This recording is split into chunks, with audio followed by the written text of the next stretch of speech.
Good morning, boys. Today we are going to study the fifth poem, The Secret of the Machine. This poem deals about the machine. That is, what are all the words that are needed to manufacture a particular machine, whatever it may be. Today we are living in the age of machines. Without machines, we cannot live a perfect life. If you go for any offices, there you can see computer, printout, printer, and so for everything we have to depend upon the machines.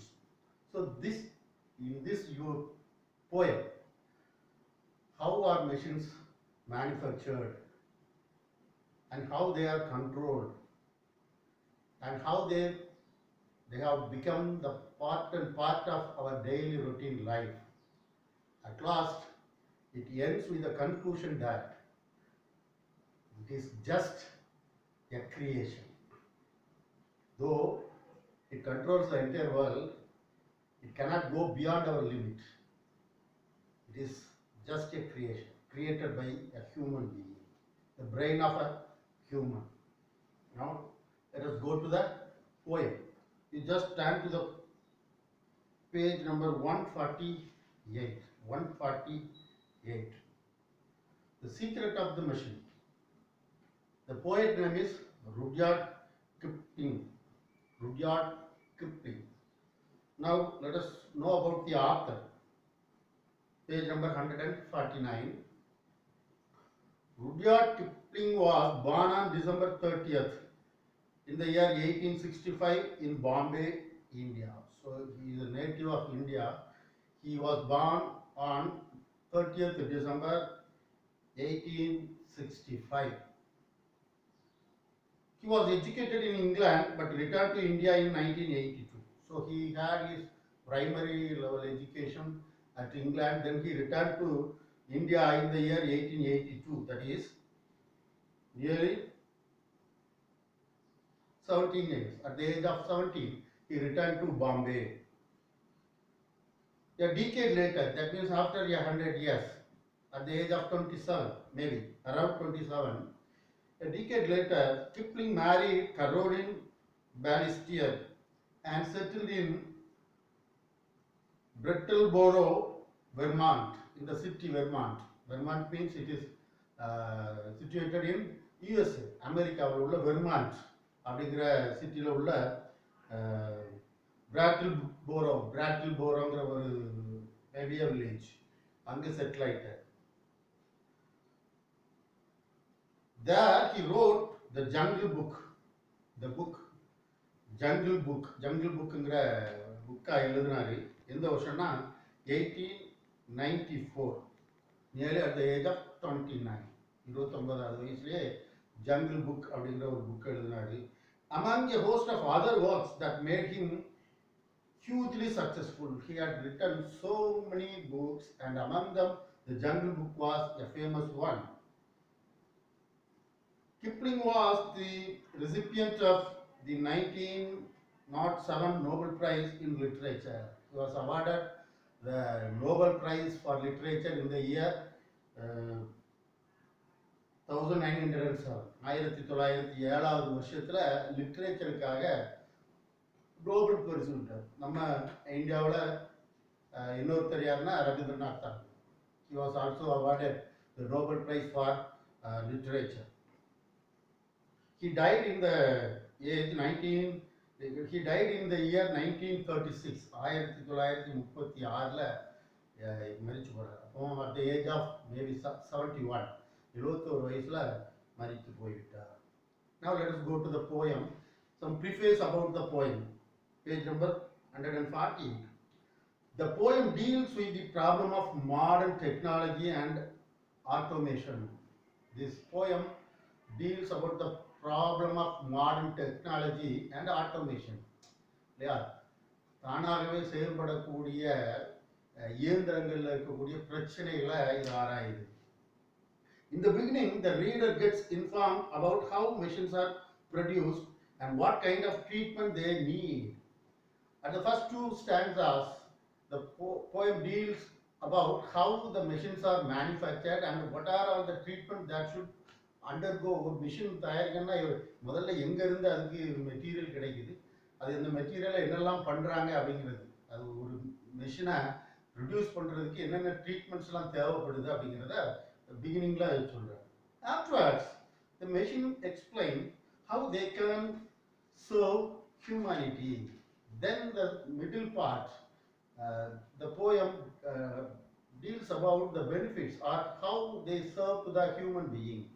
Poem மத்திய பகுதியில் என்னத்தை சொல்லுதுன்னா, இந்த இயந்திரங்கள் எவ்வாறு மனிதனுக்கு பயன்படுகிறதுங்கிறத பற்றி சொல்லுது. The poem ends with its statement that machines, although capable of great deeds, and still nothing more than creations of the human brain.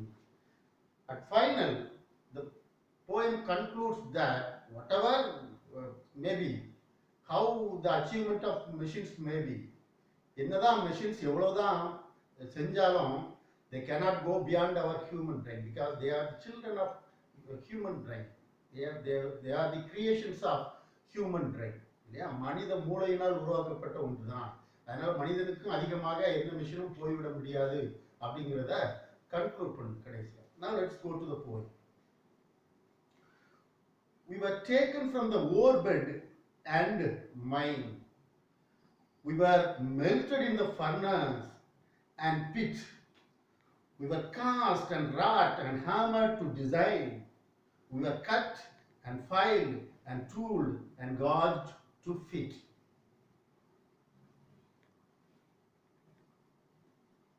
We were taken from the ore bed and mine. The raw materials for the machines were taken from the ore bed. Ore bed தாது படுகை இல்லையா. The raw materials for the machines were taken from the ore bed and mine. சுரங்கங்களிலிருந்தும் தாது படுகைகளிலிருந்தும் இதற்கான ஓர் கடை எடுக்கப்படுகிறது. என்ன ஓரா இருக்கும்? Aluminium.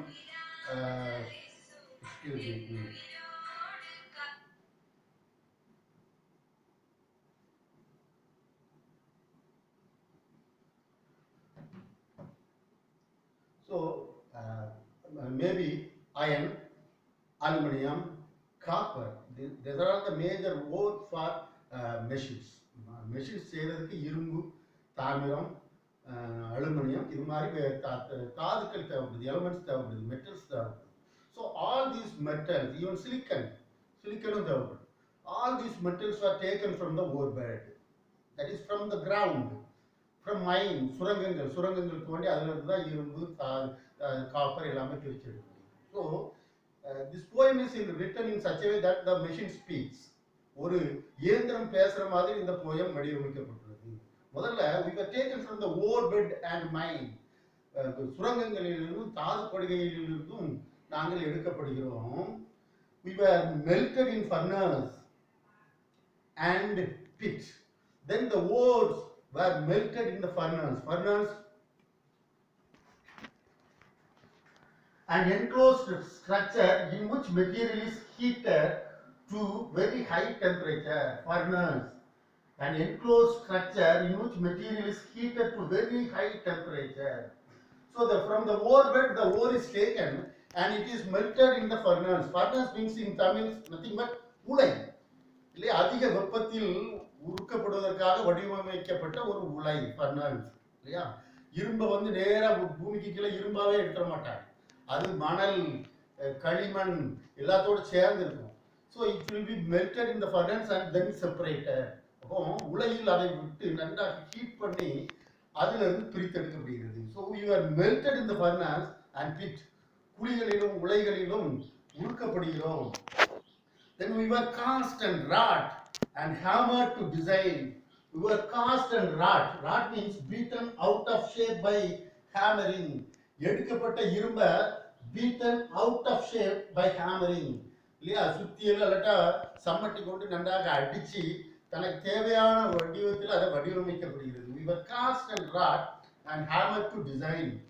We were cut and filed and tooled and gauged to fit. And they were cut and filed and tooled. Yeah, tooled means tools சொல்லுவோம்ல, கருவிகளா, கருவிகளாக வெட்டப்பட்டு then last gauged to fit. Gauged means an instrument that measures perfection in appearance and quality. An instrument, gauge, is an instrument that measures perfect in appearance and quality. நம்ம சொல்லுவோம் screw gauge, screw gauge, ஒரு thickness of the wire. To measure the thickness of the wire, we use screw gauge. அப்போ gaugeனா அளக்கப்படுகிறது. Machine வந்து சும்மா தோராயமா cut பண்ணி உடனே fit பண்றது கிடையாது. So it will B gauged to fit. கரெக்டாக அளக்கப்பட்டு சரியாக பொருத்தப்படுகிறது. அப்போ ஒரு மெஷின் தயாரிக்கிறதுக்கு பூமியில இருந்து மூலப்பொருள் எடுக்கணும், அதுக்கு பிறகு அதை உருக்கி ஃபர்னான்ஸ்ல உருக்கி பிரித்து எடுக்கணும், அதுக்கு பிறகு நமக்கு தேவையான ஷேப்புக்கு அதை என்ன பண்ணணும், ஹேமர் பண்ணணும், ராட்டிங் இல்லையா. நீ ஒரு அறுவடை செய்வதற்கு நீ பார்த்தா தெரியும், இப்போ சின்ன மார்க்கெட்லாம் பார்த்துருப்பா, ஒரு பட்டையை எடுத்து நல்லா ரெட் ஹாட் அது நல்ல சிவப்பாக வர ஹீட் பண்ணி அதுக்கு பிறகு சுத்தியில் வச்சு அடித்து அதை தட்டையாக்கி பிறகு சாணம் பிடிச்சுன்னா ஒரு அருவா உருவாகும். அதே மாதிரி தான் it is melted in furnace, then ராட்டி இல்லையா, cast and rod and hammer to fit, then it will be cut and filed and gauged to fit இல்லையா. நல்லா கட் பண்ணி அதை நல்ல சரியான அளவு அளந்து அதை ஃபிட் பண்றாங்க. These are all the process of making machine. Second one, some water, coal and oil is all we ask, and 1,000th of an inch to give us play. And now if you will set us to a task, we will serve for your and 20 we will serve you 4 and 20 hours a day. 4 and 20 hours a day. Some water, coal and oil, all we ask. எங்களுக்கு தேவையானது ஒன்று நீர், அல்லதுனா நிலக்கரி, அல்லதுனா எண்ணெய். எதுக்காக? ஒரு இயந்திரம் இயங்கணும்னா எரிபொருள் தேவை. எரிபொருள் that may be in the form of water. வாட்டர்னா என்ன? உதாரணத்துக்கு எலக்ட்ரிசிட்டி தயாரிக்கணும்னா பாய்லரை நல்லா ஹீட் பண்ணணும். ஹீட் பண்ணாதான் அந்த வாட்டர் வேப்பர் ஆகி டர்பைனை சுத்த வைக்கும். அப்போ ஒரு மிஷின் எலக்ட்ரிசிட்டி தயாரிக்கிறதுக்கு ஒரு மிஷின்னா முதல்ல தண்ணீர் தேவை, இல்லைன்னா அடுத்தது கோலும் தேவை. அந்த வாட்டரை பாயில் பண்ணுறதுக்கு என்ன வேணும்? நிலக்கரி. நிலக்கரி இல்லைன்னா எண்ணெய், பெட்ரோலியம், ஏதாவது ஒன்று வேணும். So to make a machine to function, it needs some water or coal or oil that it needs. And 1,000th of an inch to give us play. 1,000th. What is meant by 1,000th? A fraction of 1,000. A fraction of 1,000. ஆயிரத்தை பகுதியாக பிரிக்கிறது. 1,000. A fraction of 1,000. அப்போ 1,000th of an inch, ஒரு இன்ச்சை 1000 மடங்காக பிரித்து 1,000th of an inch to give us play. இல்லையா, அவ்வளோ accuracy அதுக்கு செட் பண்ண வேண்டியிருக்கு. And now if you will set us to work task, இவ்வளவு அக்யூரேட்டா செட் பண்ணி எங்களுக்கு ஒரு டாஸ்கை நீங்க கொடுத்துட்டீங்கன்னா, we will serve you 4 and 12 hours a day. 4 and 12, 4 and 20 hours. 4 and 20 hours, 24 hours. அப்போ எங்களுக்கு ஒரு டாஸ்கை ஃபிக்ஸ் பண்ணி எங்களுக்கு டெஸ்ட் பண்ணி ஃபிக்ஸ் பண்ணிட்டா நாங்கள் 24 மணி நேரமும் உழைப்போம். நீ உதாரணத்துக்கு பார்த்தா முன்னாடிலாம் ஜெராக்ஸ் எடுக்கணும்னா வச்சு எடுத்து வைக்கணும். இப்போ ஜெராக்ஸ் எடுக்கிறதுக்கு பேப்பரை கொடுத்து இத்தனை காப்பிட்டு செட் பண்ணி விட்டுட்டா அது வாட்டுக்கு பிரிண்ட் வந்துக்கிட்டே இருக்கும் இல்லையா. அதே மாதிரி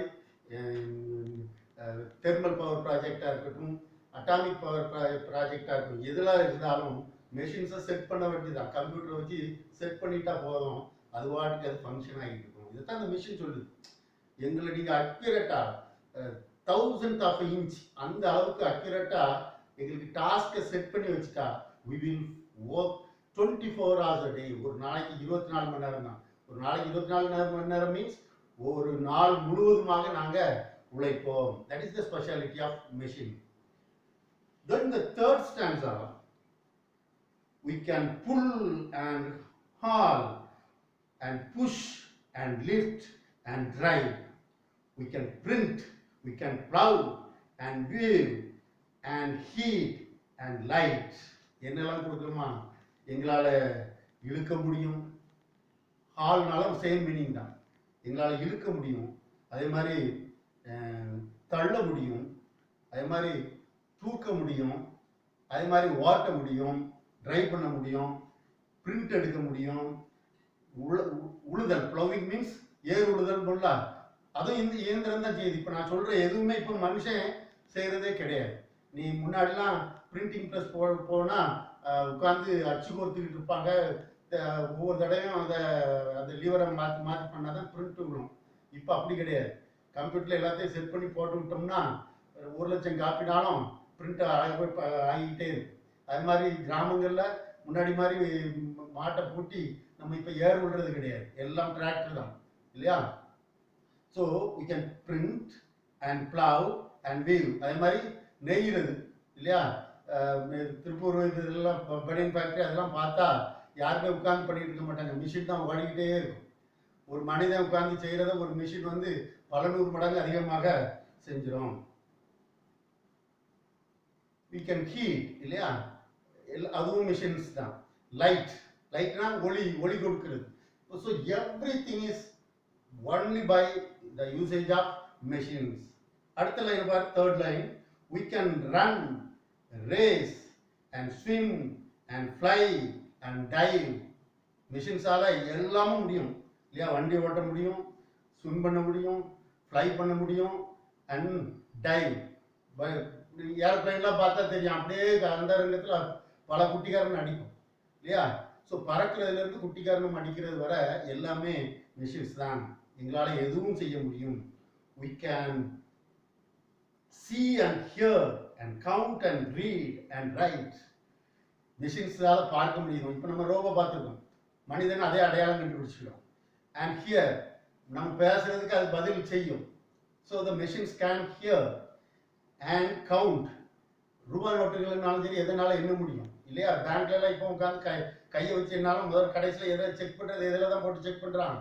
கவுண்டிங் மிஷினில் தான் போட்டு செய்யலாம். So machines can count and read and write. Machines can do everything. That stanza is completely about the ability of the machines. Then the fourth one, but remember please. Machine சொல்லுது, ஆனால் ஒன்றே மட்டும் மனதில் வைத்துக் கொள்ளுங்கள். The law by which we live by the law. ஒரு சட்டத்திற்கு உட்பட்டு தான் நாங்கள் வாழ்றோம். We are not built to comprehend a lie. We are not built to comprehend. Comprehend means grasp or understand. We don't know.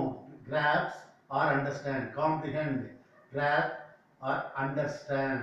That means we are not built to comprehend a lie. எங்களை வடிவமைச்சிருக்கிற விதத்தில் எங்களால் நீங்கள் பொய் சொன்னால் அதை ஏற்றுக்கிட முடியாது, எங்களால் புரிந்து கொள்ள முடியாது. இவன் பொய் சொல்றான் அப்படிங்கிறத நாங்கள் புரிந்து கொள்ள மாட்டோம்.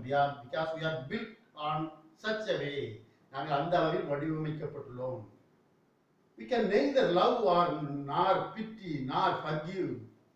we can neither love, we don't know to love, we don't know to pity, get pity on others. we don't know forgive. யாரை எதையும் அன்பு செலுத்தவோ அல்லது இப்ப இறக்கப்படவோ அல்லது மன்னிக்கவோ எங்களுக்கு தெரியாது, எங்களால் முடியாது. if you make a slip in handling us, you die. if you make a slip, if you commit any mistake in handling us, you will die. இல்லையா? நம்ம பல வயக்காடுகளில் பார்த்துருக்கோம், நெல் அறுக்கிறதுக்கு அறுவடை பண்ணி அந்த நெல்லை பிடிக்கிறதுக்கெல்லாம் மெஷின்ஸ். அதுக்குள்ளே வைக்கோல் தூக்கி போடுவாங்க, நெல் தனியாக மீதி வைக்கோல் தனியாக வந்துடும்.